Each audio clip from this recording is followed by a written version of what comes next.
What in your life has become white noise? So that all of a sudden you're either deaf or blind to the things that are before you, that you have the power, you have the opportunity, you have the freedom, you have the strength, the influence to change. But because you're so stuck in the routine, the to-do list, the stuff that has to get done, you neglect to see it as an opportunity to enhance an efficiency, to drive a cost out, to up a service experience, to own it, personalize it, and elevate it. You will get the chance to lean into leadership, to lean into what it means to engage people. Some of you were worried about me, weren't you? You were worried where we were going with that. How many of you know that WTF stands for What's the Future? You know it now.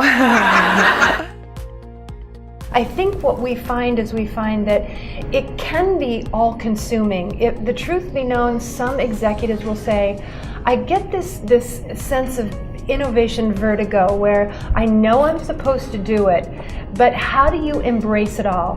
Well, one person doesn't have to embrace it all. That's where we have to create a culture where innovation is everyone's job. It was common for all of us to refer to the customer as king. That was what we did. That's not true anymore. The customer is actually queen. Once you know what she is concerned about, then you can start to better address her, engage her, facilitate her learning, facilitate her conversations, facilitate her improvements, facilitate her achievement and realization of her goals. I'm not looking for a fly-by consultant.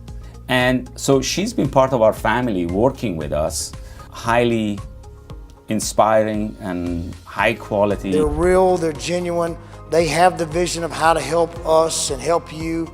And I really think that we're beginning something great.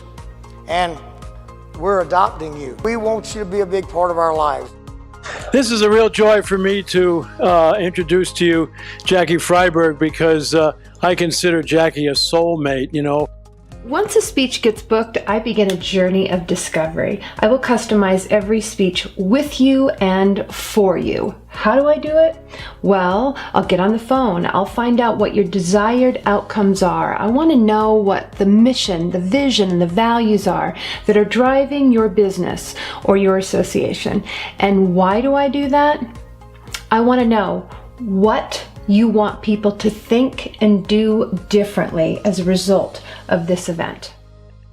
In our own little pockets of the world, what is it going to mean to become unforgettable? Not ordinary, but unforgettable. If the admissions process, if discharging, if the if that's all standard and it's pretty, it's relatively easy. If the procedure is done correctly the first time, if the prescription is right and it helps, if the diagnosis is accurate and it's insightful, is that unforgettable? No, it's not. It's expected. These days, it's ordinary. What are we going to do to become unforgettable and extraordinary? The only way you can draw the best out of others is by first knowing who you are, growing yourself, and then you earn the right and the respect of others so that you can draw them into that space of self-awareness, having a more positive impact, and becoming a leader themselves. What if we had a button that allowed people to contribute to a policy? Ooh. I know, don't you love that? Joe's so in.